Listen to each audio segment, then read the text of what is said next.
এই যে এখানে চালের গুঁড়ি নিয়েছি, তার মধ্যে আমি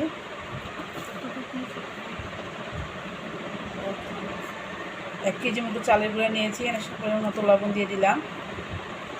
এখানে আমি আদা আর পেঁয়াজ একসাথে ব্লেন্ড করে নিয়েছি, কারণ এই পিঠার ভিতরে আদা আর পেঁয়াজ বাটাটা দেওয়া খুব জরুরি, নাইলে খেতে ভালো লাগবে না।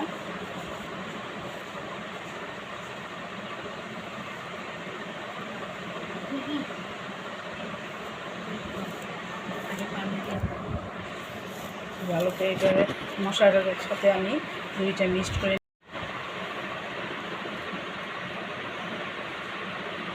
এখন আস্তে আস্তে এটা আমি গুঁড়ির পানি, সাদা পানিটা সাদা বলবেন যে কি না, কারণ এটাতে গুঁড়ি গুলেছিলাম একটু হাত ধরে, এই জন্য পানিটা সাদা।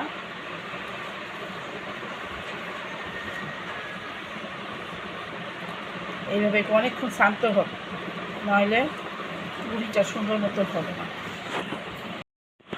যে একটু চেনে নিয়েছি, এখন পানি দিব, কারণ এই গুঁড়াটা অনেক পাতলা হবে, নাইলে সিট্রুটি পিঠার গুঁড়াটা একটু সামান্য পাতলাই হয়।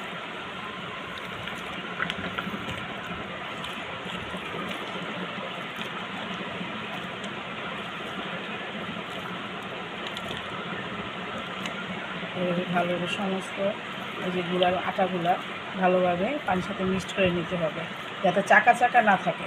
চাকা চাকা থাকলে পিঠা বানায় কোনো শান্তি পাওয়া যাবে না, আর খেতেও ভালো লাগবে না।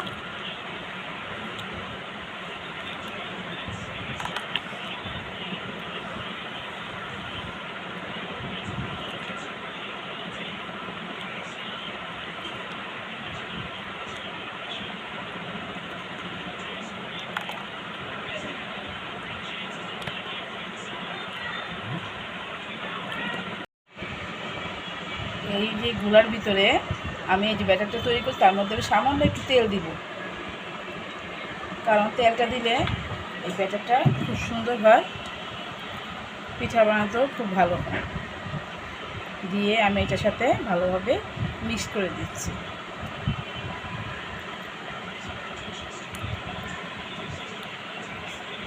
হ্যালো ভিউয়ার্স, আসসালামু আলাইকুম। কেমন আছেন? আশা করি ভালো আছেন। আলহামদুলিল্লাহ, আমরাও ভালো আছি। আপনাদের সবাইকে একটি নতুন ব্লগে স্বাগতম। এই যে এখানে আমি সিট্রুটি বানাবো, তার জন্য গুঁড়িটাকে ভাঙায় নিয়ে আসছি কালকে। এখন এটার মধ্যে পেঁয়াজ আদা বাটা দিয়ে লবণ দিয়ে একটু ভালোকে একটু মাখিয়ে তারপর পানি দিয়ে এই যে গুঁড়োটা গুলিয়ে ফেললাম। একটা ফ্রাই প্যান বসাই দিছি, ফ্রাই প্যানের মধ্যে আমি একটু কাপড় নিয়েছি, কারণ এখানে তো কলারই নেই, যেহেতু ঢাকা শহর বা গ্রাম হইলে হয়তো বা কলার জাগরা নিয়ে আসতে পারতো। এটা কাপড়টাকে ভালোভাবে আগে ধুয়ে রেখেছিলাম। এখন সামান্য একটু তেল ভরিয়ে ভরিয়ে এই যে পিঠাগুলো দিয়ে দিব।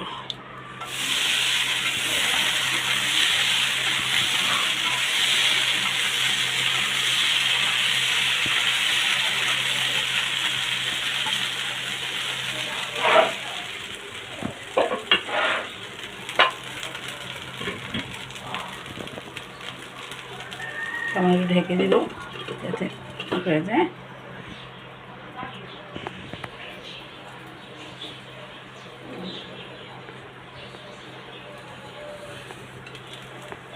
হয়ে গেছে, কারণ এই পিঠাগুলো বানাতে বেশ সময় লাগে না, অল্প সময়তেই পিঠাগুলো হয়ে যায়।